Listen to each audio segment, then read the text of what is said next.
Live from the Ken and Valerie Baker studio at WHYY, this is Studio 2. On Monday, October 13th, welcome to Studio 2 on WHYY. I'm Avi Wolfman-Arendt. Cherry Gregg is off today. It is indeed a historic day in the Middle East. Hamas has released the last of the living Israeli hostages held inside Gaza. In exchange, Israel has released nearly 2,000 Palestinian prisoners. After 2 years of bloodshed and devastation, there is a fragile sense of hope, if not for a lasting peace, at least a period of relative calm. The war in Gaza may have taken place many thousands of miles from here, but we know for many of you listening, it felt much closer. Perhaps it deepened beliefs you already had, or maybe it caused you to rethink long-held assumptions about the Middle East, America's role in the world, the media, or even your personal relationships. Our phone lines are open, and we would love to hear from you today. Did the war in Gaza change your perspective on the world? If so, how? And what do you see as the major impediments to a lasting peace in the region? Give us a call. The number is 888-477-9499. The email is studio2@whyy.org. If you're on YouTube or Facebook, hello. Drop a comment in the chat. As we wait to hear from you, let's set up the show today. Later on, we're going to hear from a pair of people in our region with deep ties to this conflict, and we'll get a sense of how they experienced the last 2 years. But first, we want to explore the geopolitics. How exactly was the Trump administration able to broker this ceasefire? And what hurdles lie ahead? For that, we turn to Robin Wright, a contributing writer and columnist for The New Yorker. Robin has reported on the Middle East for half a century. Robin, thanks for being here on Studio 2. Hi, Javi. It's a big day in the Middle East. It is indeed. Obviously, you could take this first question, any number of directions. But I want you to give your most succinct explanation for why this ceasefire happened now. Oh, succinct on the Middle East. Do your best, Robin. Yeah. So I think there are a number of factors. First of all, Hamas has been deeply weakened, and the so-called axis of resistance across the Middle East, sponsored by Iran, Hezbollah in Lebanon, of course, the fall of the Syrian regime, backed by Iran, and Hamas obviously weakened too. This is a moment that strategically changed events on the ground, how long Hamas could fight. But I also think there was a shift in terms of Israel as well. I think Bibi Netanyahu knew he was in trouble politically, and more importantly, that Americans, for the first time, were increasingly critical of the Israeli government, him specifically, and that public opinion had begun to turn toward sympathy, or empathy anyway, for the Palestinians, and the fact that 67,000 have been killed and now 93% of the buildings have been destroyed in Gaza. So I think there are a number of different factors. It's that confluence of events and factors that always lead to peace. There's not just one moment. But Trump also, I think, exerted his leverage on all parties in the Middle East to try to get this resolved. Let's talk about Trump exerting his leverage and why he decided to do so now. Certainly, there's some hyperbole in his statements about how important this day is. Perhaps history will prove him right. We'll see. But it cannot be denied that he seemed to focus more on this conflict in recent days and weeks than perhaps he had in prior months. And I think there is some mystery as to why. Can you decode that mystery for us, Robin? I think there's only one person who could decode that, and I think that's the president himself. It's clearly in contrast to some of his earlier statements when he talked about that, people in Gaza will have to leave Gaza en masse, that they would have to move someplace else. And the peace agreement that has been agreed to today includes a statement that Gazans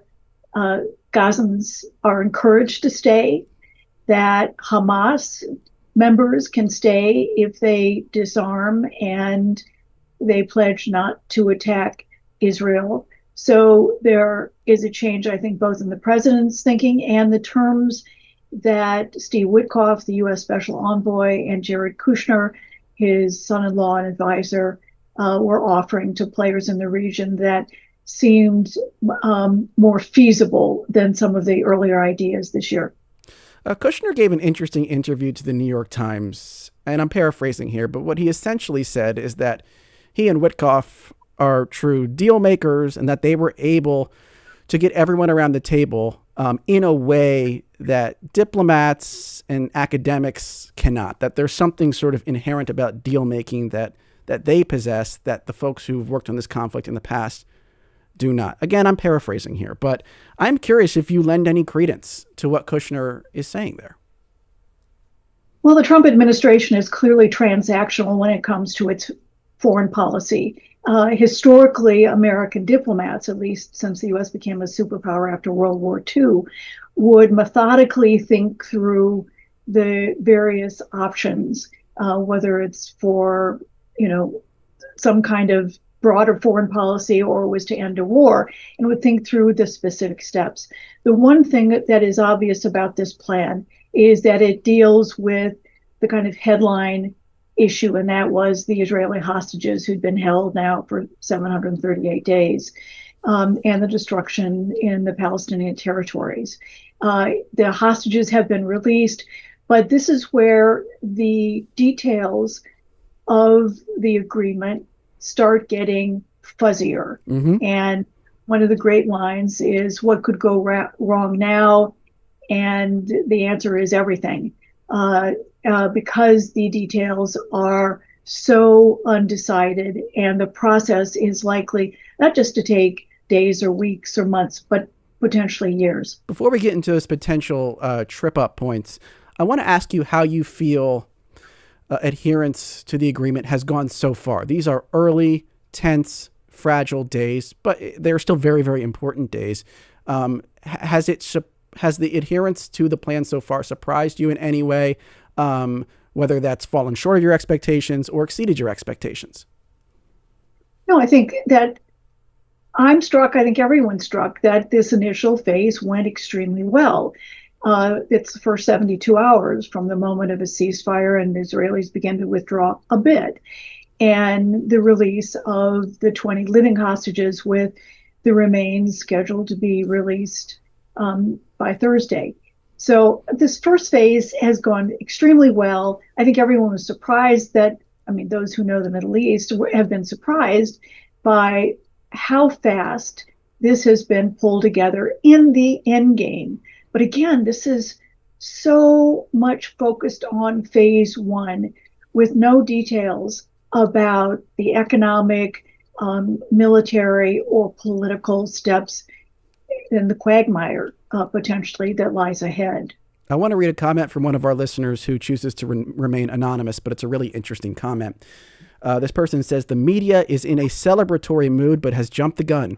How much hope is possible when, despite the important prisoner exchange between Israel and Hamas, we are very far from any justice or rebuilding for Palestinians? Very little has been solved. There have been several previous ceasefires without this much hype. Trump has played the media like a fiddle. How much truth do you think there is in that statement, Robin? And I think it is important, I guess, to try to distinguish between this particular ceasefire and those that have come before it. Are there ways in which this ceasefire truly does stand out, or are we simply rehashing an old pattern? Yes, I've covered every war, revolution, and uprising in the Middle East since the 1973 war, and I've seen a lot of peace processes start only to kind of unravel either very quickly or with time. Events on the ground in the Middle East often, almost usually, overtake diplomacy. And that's the challenge again here. And I think your listener has made an important point that the Israelis managed to get back the hostages. The question is, what do you do now with Gaza?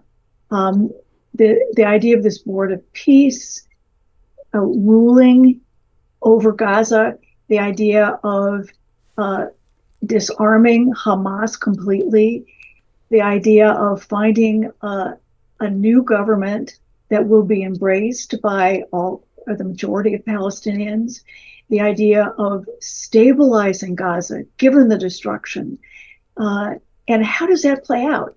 Who gets helped first, and what do you do first? Water and sewage and telephone lines, or do you begin rebuilding homes so that people don't live in tents for the next year, 2, 3, 4, or 5? So these are some of the great questions. And I think the danger is that if there isn't swift movement in dealing with the realities and the tragedies in Gaza, that there's the danger that you see the emergence of, whether it's Hamas 3.0 or resentment about the process. We're also talking about, tens of thousands, potentially troops, international forces on the ground. And what are the rules of engagement? And, who's going to pay for all of this? Because President Trump has made clear that the United States and the U.S. taxpayers are not going to foot the bill. A lot of big questions out there. I want to remind folks that our phone lines are open, as is our email inbox. We're asking you this hour, did the war in Gaza change your perspective on the world in any way? If so, how? And what do you see as the major impediments to a lasting peace in the region? Robin Wright just laid out several. Give us a call, 888-477-9499. You can email studio2 at whyy.org. If you're on YouTube or Facebook, drop a comment in the chat. Dry Molasses on YouTube says, this conflict has opened my eyes to the prevalence of propaganda and media choosiness. Everyone I know in real life, even far-right people, has seen the violence and taken the side of Palestine, but the media says otherwise. You mentioned earlier, Robin Wright, that changing public sentiment in America played a role here and perhaps brought Netanyahu to the table. And there's this broader question now of what is Israel's relationship to the international community? You hear this word isolated or increasingly isolated over and over and over again. How true is that, first of all? And how much does Israel care about how the international community views it?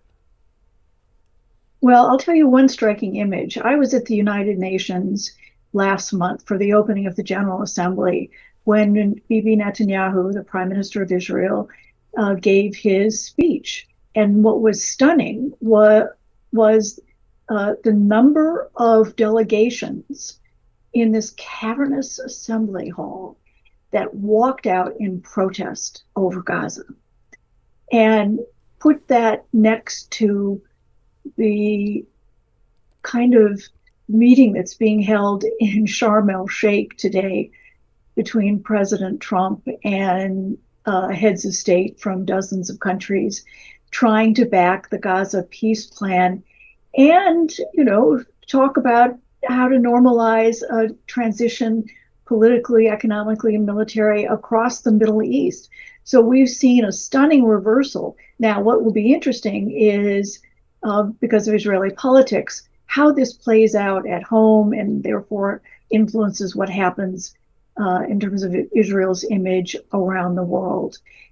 There's an election scheduled for about a year from now, and Bibi will be fighting for his political life as he has done successfully for decades now.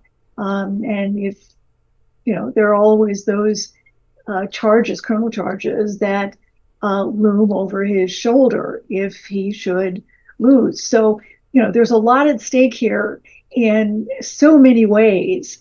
And this is why the next year will be fascinating, because so much has to get done so quickly, whether it's for Israeli politics or for life in Gaza, just very basic life in Gaza now.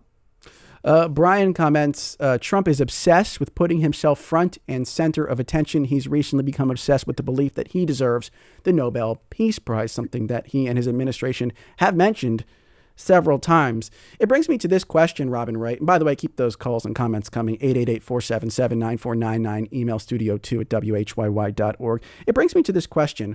I think there is a sentiment out there. I don't know how widely held this sentiment is. The sentiment being that Netanyahu, in this moment, is giving Trump the attention and essentially the press tour that he wants, with all intentions of finding a way to break this agreement and continue the assault, whether it's for his political future or for any other reason. Do you lend much credence to that theory that this is simply another political gambit by Netanyahu, no genuine interest in a lasting ceasefire in Gaza? Well, look, the reality for Bibi Netanyahu is that the far right in his coalition want to keep the West Bank and Gaza. This is what we're looking and focusing on Gaza today, but the reality is that there's a lot happening in the West Bank as well in terms of settlements and the questions about how viable is the West Bank as a potential state. And the Trump outline deal does call at the very end, at the end of all this stabilization and reconstruction and security, for a Palestinian state, understanding that that is what Palestinians want. This is where it gets down to the nitty-gritty. I think that both sides, Hamas and Israel, both accepted this agreement with reservations, and those reservations have to be overcome. Bibi Netanyahu knows how to pump up President Trump, and he's done that. And in the process, Trump has pumped up Bibi Netanyahu, which is good for Bibi's long-term political survival. I think there was a yes, but from both sides. And the question is, do those buts, those reservations, now become the challenges in seeing this deal through? Very complicated deal through. I am curious. We talked earlier about all the potential tripping points along the way. You said over the next year, that was the timeline that you really laid out there. Is there one that you look at right now, just from today? I know you don't have a crystal ball, but there's one that you look at right now and say, this is the thorniest one issue as we move through the next year. Don't get me wrong. I don't believe anything major can be achieved in the kind of miracles required in 1 year. Yeah. I think we're talking about a decade-long process, as has been true with earlier peace efforts. I think that economically, you have to rebuild an area the size of Greater Philadelphia, almost from scratch. Think about that. Politically, you have to come up with a government that's apolitical, acceptable to Palestinians, and that includes international community. Militarily, you have to disarm Hamas. And remember, Hamas is not the most militant group in Gaza. There's the Palestinian Islamic Jihad, and there are others, much smaller, militant groups. So I think this is where both Netanyahu and Israel and Hamas and Gaza are going to be dealing with their extremist components or elements in their areas, and having to make sure that they continue to play ball. And, we have a long history in this region of one event unraveling the whole thing.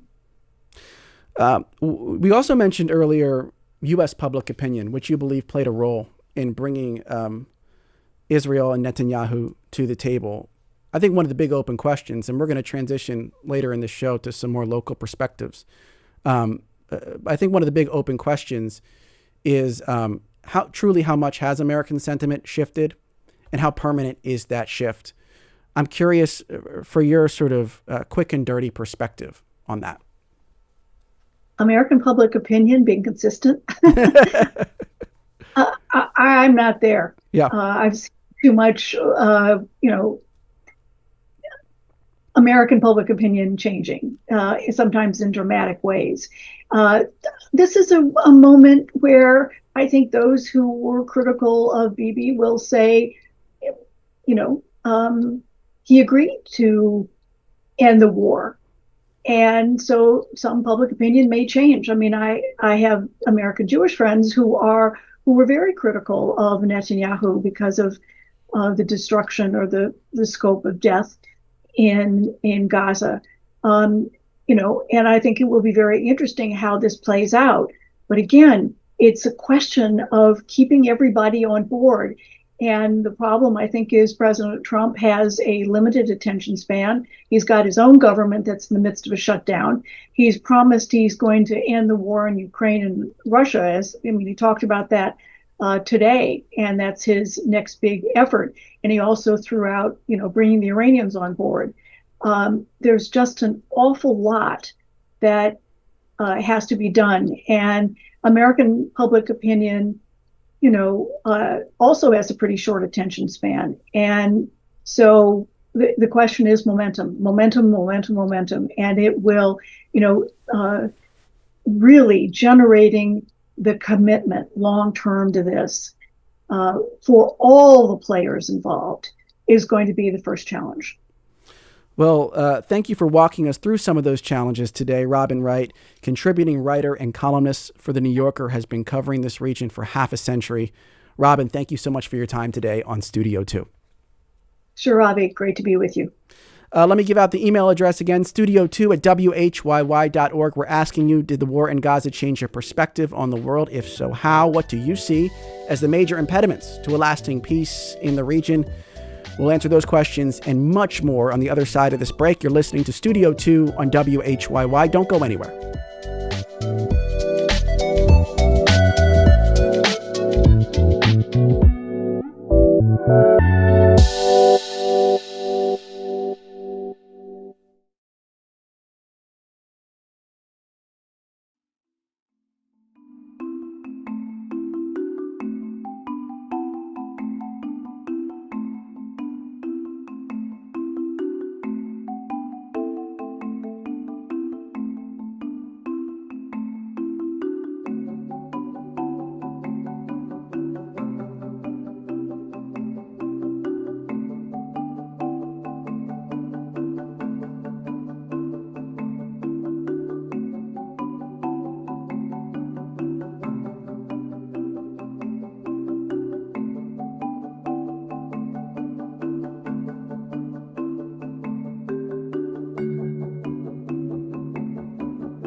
And welcome back to Studio 2 on WHYY. I'm Avi Wolfman-Arndt. Cherry Gregg is off today. We are continuing our conversation this hour on the ceasefire between Hamas and Israel. New Yorker contributor and columnist Robin Wright gave us a great summary of the diplomatic stakes and where the peace process could go next. Now it's time to zoom in and hear some personal perspectives from our neighbors in the Delaware Valley. Later in the show, we'll hear from a Palestinian American who's been a major organizer in the local community. But first, let's welcome Michael Balaban, CEO of the Jewish Federation of Greater Philadelphia. Michael, thanks for being here on Studio 2. Avi, thank you for having me. Of course, our listeners and viewers, we'd love to hear from you. Did the war in Gaza change your perspective on the world? If so, how? What do you see as the major impediments to a lasting peace in the region?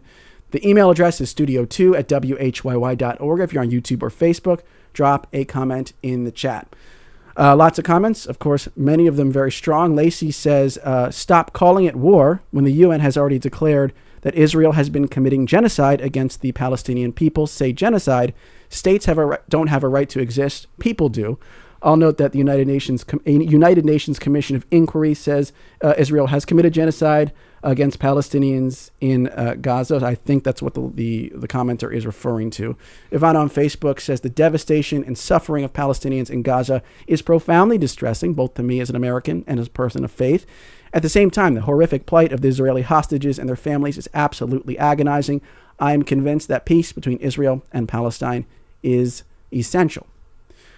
Mike, I'm curious first for your reaction to the news of the ceasefire and everything that has transpired over the last roughly 72 hours. Your emotional, your gut response. First, the last comment, email that you received, peace is essential. This has been 2 years of an emotional roller coaster, and even before that. But starting with 2 years ago on October 7th, when Hamas terrorists came in, murdered, abducted, so 1,200 Israelis were murdered, over 250 individuals taken captive as hostage. We saw some releases. It's just been gut-wrenching. And certainly I have empathy for innocent individuals that were caught in the middle of Hamas's brutality. And let's be clear, this is a war that Hamas started. And Palestinians have been caught in the middle under the brutality of the leadership of Hamas. Israel had no interest in being at war, and yet when you're bombarded every single day, and when your citizens are taken captive and held hostage, you can't just sit back.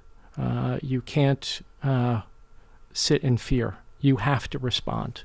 Let me get a sense of your personal connection to the region. So have you traveled to Israel or to the region since October 7th? And do you have family there? Give me a sense of how your lens, so people understand that as they're hearing you speak today. I grew up traveling back and forth to Israel multiple times every year since I was a little child.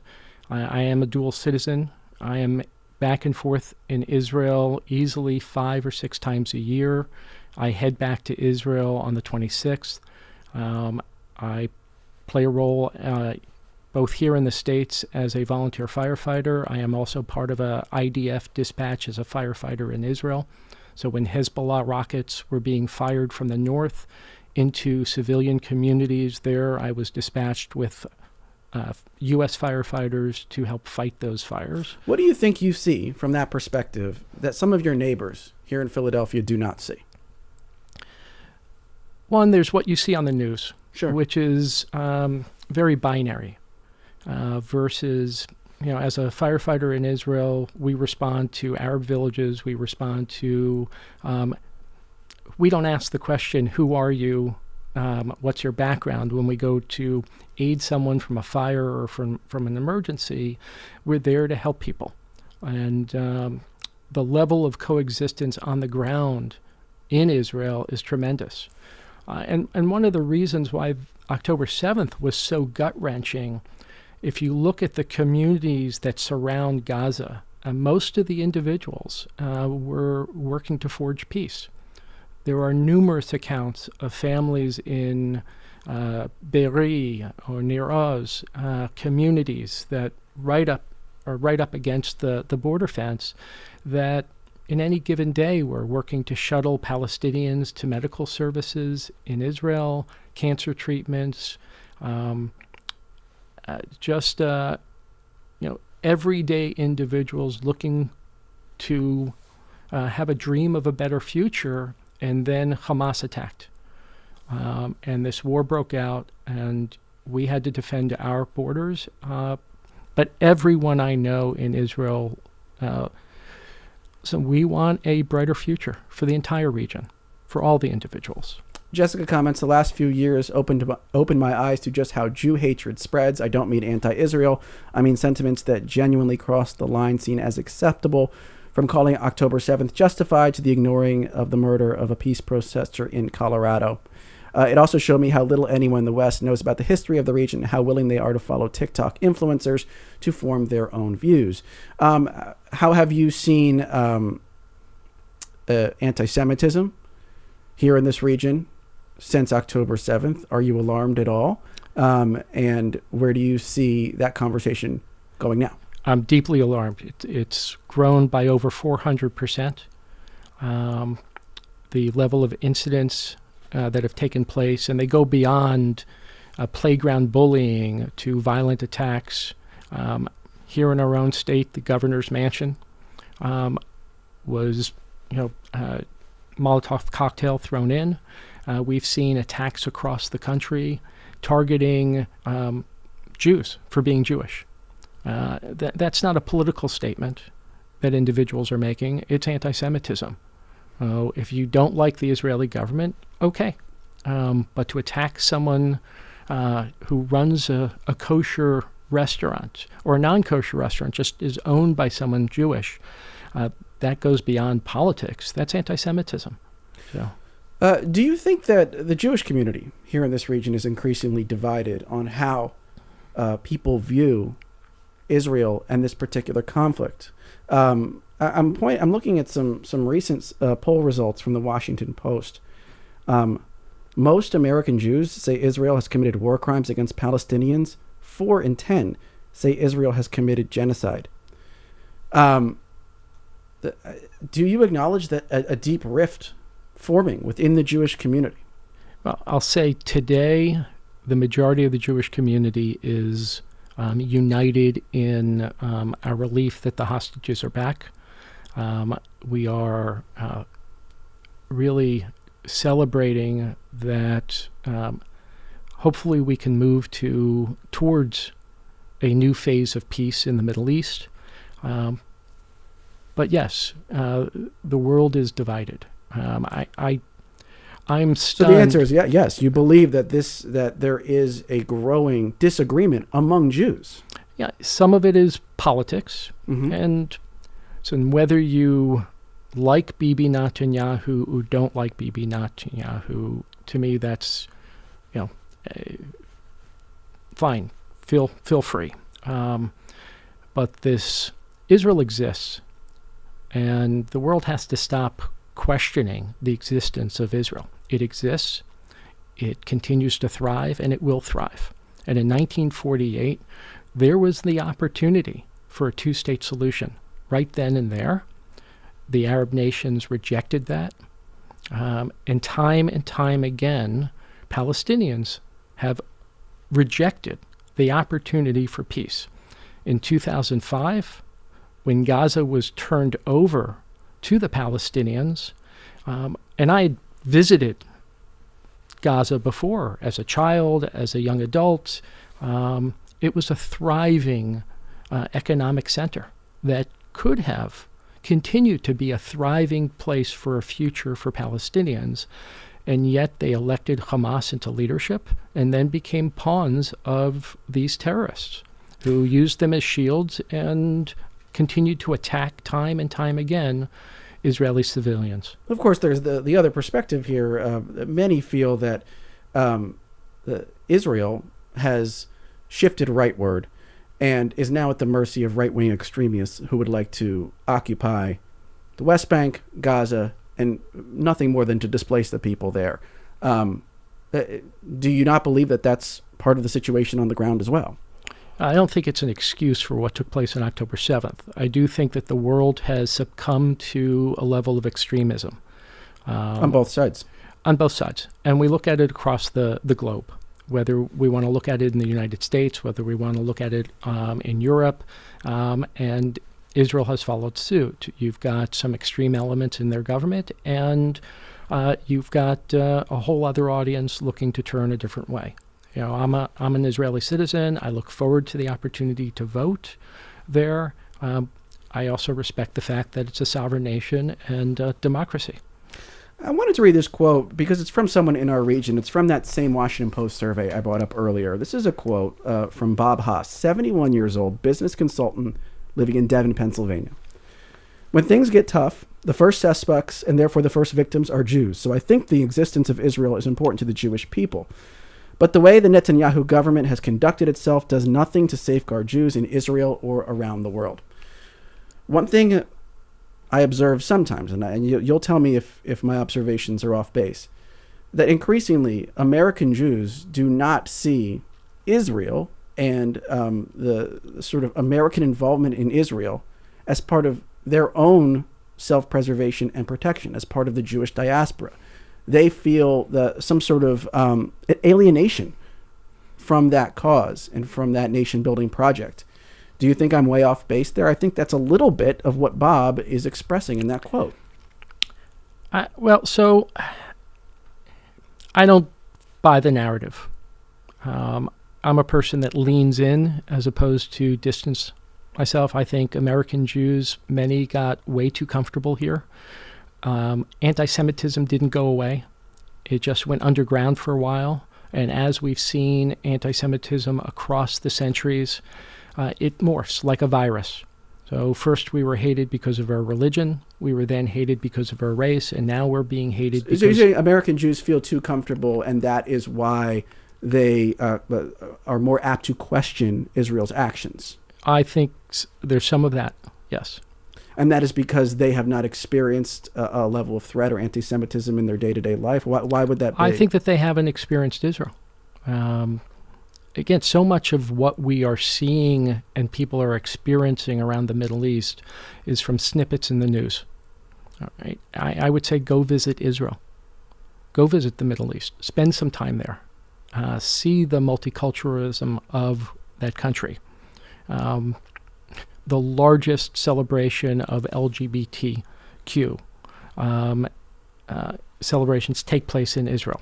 Some of the happiest societies are in Israel. The diversity of Jews, Muslims, so Christians. You believe it's really a fiction based on them not being there. And I would imagine a lot of them are saying it's based on their experience of seeing destruction and seeing widespread calamity and thinking, I do not want to be a part of that.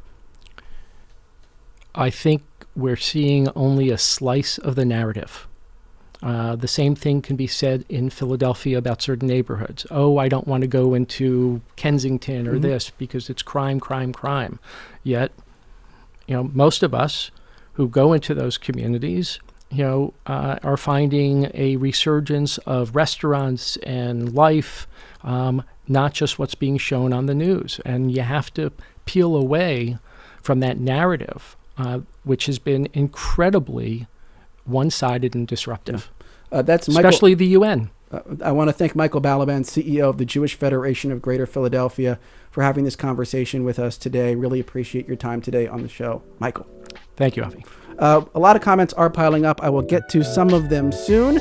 But stay tuned to Studio 2. We asked this hour, did the war in Gaza change your perspective on the world in any way? If so, how? And what do you see as the major impediments to a lasting peace in the region? Our number, 888-477-9499. Our email is studio2@whyy.org. Don't go anywhere. We'll be right back.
WHYY.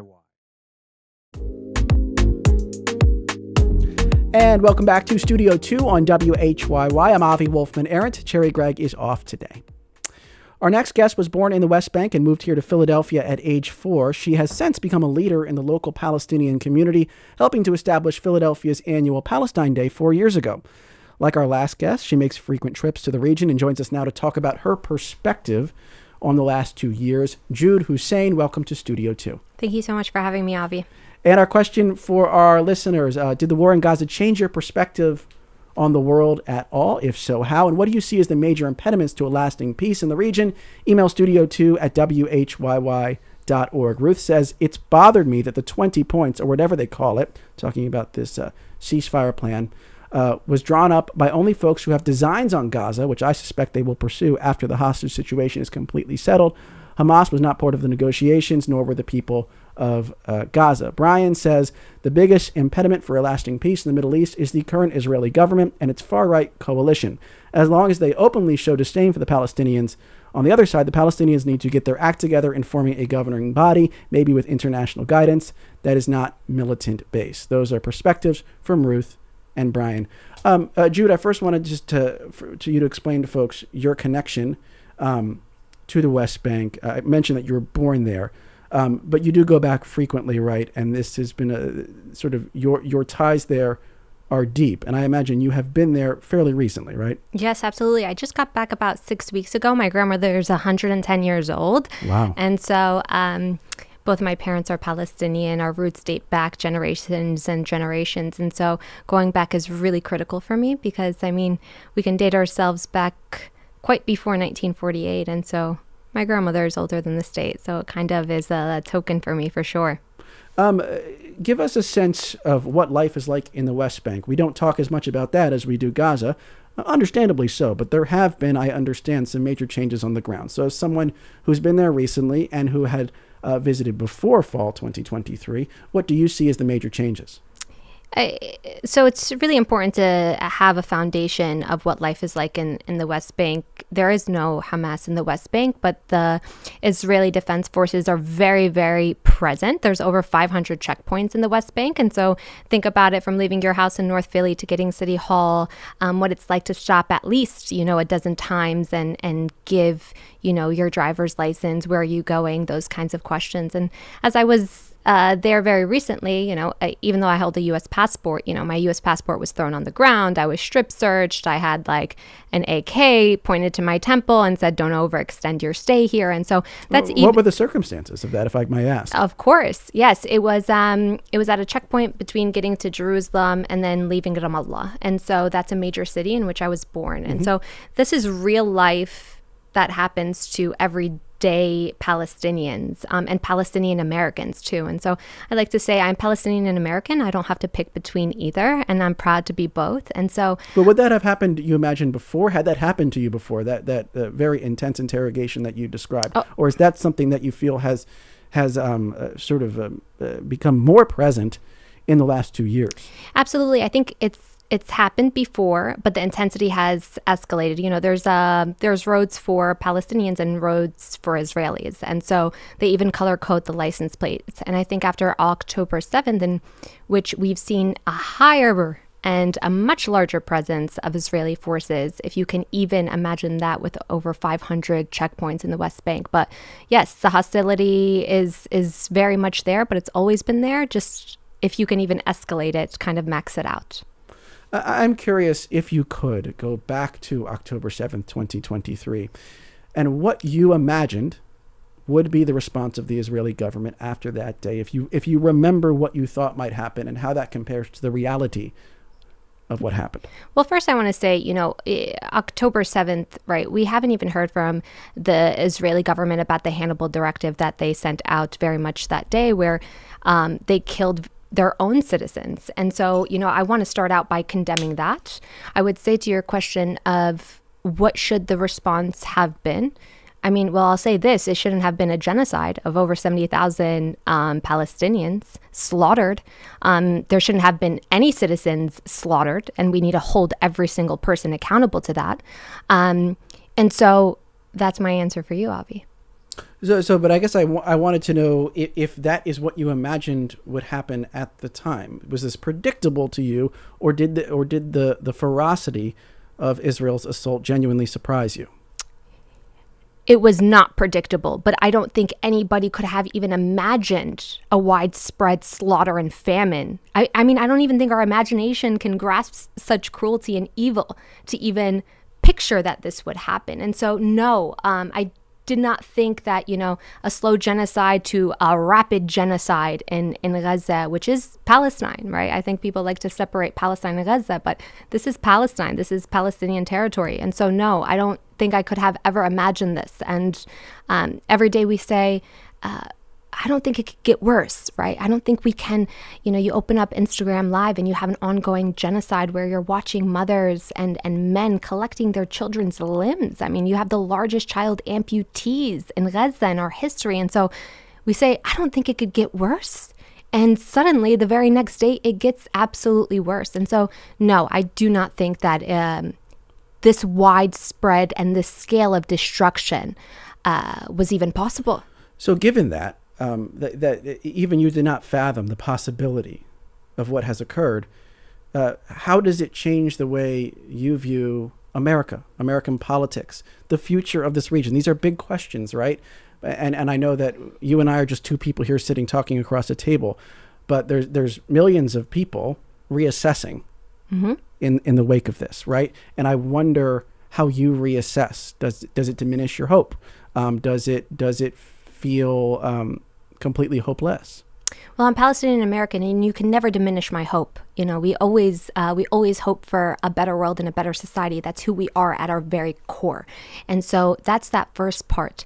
I think for the first time since, I believe, the 1980s, we've seen a drastic shift in American perspective.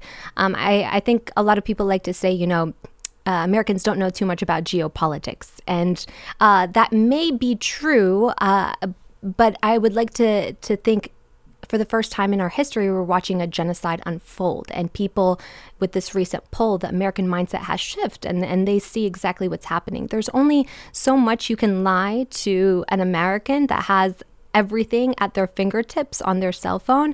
And so I think there's a shift that is happening in American politics. I think this is a lesson for the Democrats to know that you can't shy away from something because you think it's a hot topic and it doesn't impact you, but it absolutely does, because we're fueling it with, the arms that we sent over, the billions of dollars of aid that we sent over. Do you think that shift, though, in sentiment will translate into real change in policy? Because that is something that is a little hard to see at this particular moment. Perhaps you see it. I don't know. Yeah, I think what we're about to see is, I think what we've seen is the narrative has shifted for the first time in our history. And so I think that's a start for policy shift. And as more people are starting to say, wait, we can't keep slaughtering these people and then starving these people. Like, we have to stop it. And the next question is how. And so I think we've seen the narrative shift of what is happening in Palestine, this occupation that these Palestinians have been faced with for 8 decades, and now this, rapid genocide that's occurring is wrong. How do we stop it? And so I think the next shift is the how. And so I'm very hopeful that we'll get to some policy changes in the next decade for sure. Lori says, I lived in Israel for 2 years on a kibbutz in the Negev, just as the Sinai was being returned to Egypt. It was a halcyon time full of hope, but even when I went to Jerusalem, I'm guessing more recently, I saw the second-class status of Arabs in the city. Mm-hmm. The problem is that Israel is a theocracy. I do not believe there's any place for theocracy here in the U.S. or in any democracy. Jay says, Trump has made it much less safe for Jews in America today. He always used Israel and Jewish interchangeably, which fuels anti-Semitism. I am curious for your perspective on Trump and what he has done here over his first, let's not say just the last week or two, but his first 9 months or so in office. He will point out rightly that this all began under a prior president, this particular version of the conflict, and he will point out that he has achieved what looks like a more promising ceasefire than what the Biden administration did. And I think there are people who believe Trump's iconoclasm, willingness to buck the sort of typical American approach to diplomacy, can yield better results here. Do you believe that? So I I said earlier, the Democrats have a really hard lesson to learn here. I mean, we saw it with the DNC, we saw it with the presidential race where they were trying to shy away from talking about Palestine and the ongoing genocide there of a mass slaughter. And so, yes, the Biden administration didn't reach a ceasefire deal. We have to give it to the Trump administration. Now, whether or not there will be lasting peace, whether or not, the occupation, the Israeli government will actually withdraw from Gaza is another question in itself.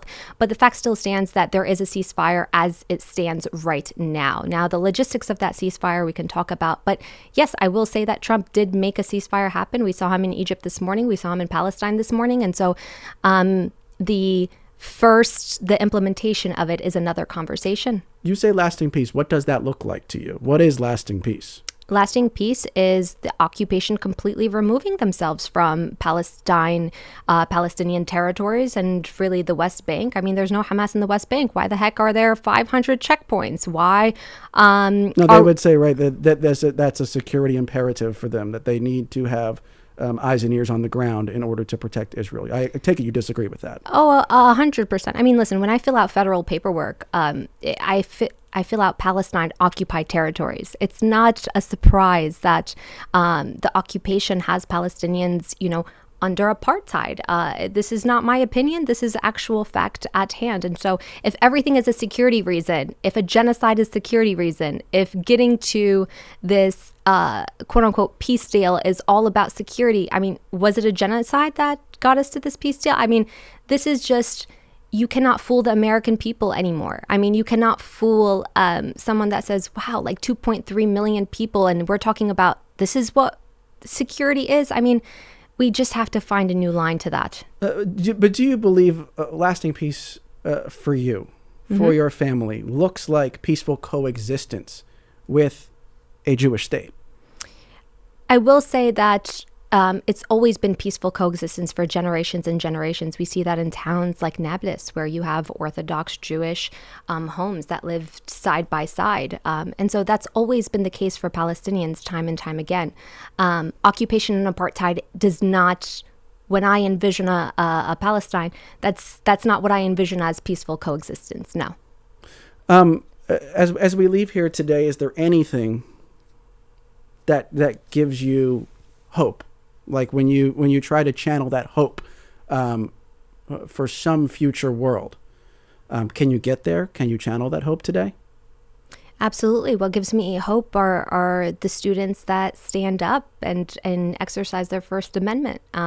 What gives me hope is American fundamental values of peace, of what we try to aspire to. What gives me hope is my grandmother, who is 110 years old and is, older than the state of Israel and is still thriving, and may God bless her.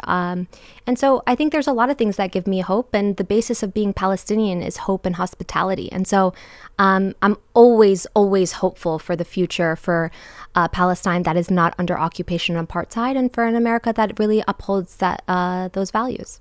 And do you think America will and should play an active role in creating that hopeful future that you laid out? Or would you prefer America stand down? Well, according to the Trump peace plan, he plans on boarding this chair. He plans on chairing the board of governance. And so I think America played a huge role in sending, billions and billions of dollars of warfare. And so in return, they should play a role in what that rebuilding looks like. Especially, and you trust that America can play a positive role? We always have hope. As it stands right now, I mean, we endured over 700 days of constant mass slaughter, which America is complicit in. But no, I believe that we got to let people turn back. That's Jude Hussein. I want to thank you so much for your time today, founder of Philadelphia Palestine Day. Appreciate your perspective on Studio 2. Thank you, Avi. Deborah says, interesting slip of the tongue about the head of the Jewish Federation said when he spoke of Hamas crossing our border. Hamas did not cross my border. I am Jewish. I am an American citizen. Hamas did not cross my border. So just one comment among many.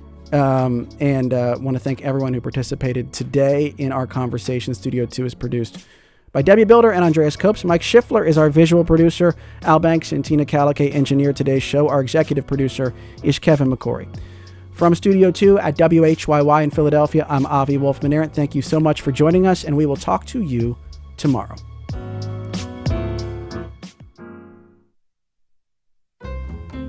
And tomorrow on Studio 2, the prices for gold and silver hit record highs. And despite newly announced tariffs on China, the stock market is still humming. What does all of this tell us about where the U.S. economy is heading? Should we all be investing in gold and silver? Oh, ho, ho, ho. We'll find out tomorrow at noon. Coming up next on WHYY. As always, it's Here and Now.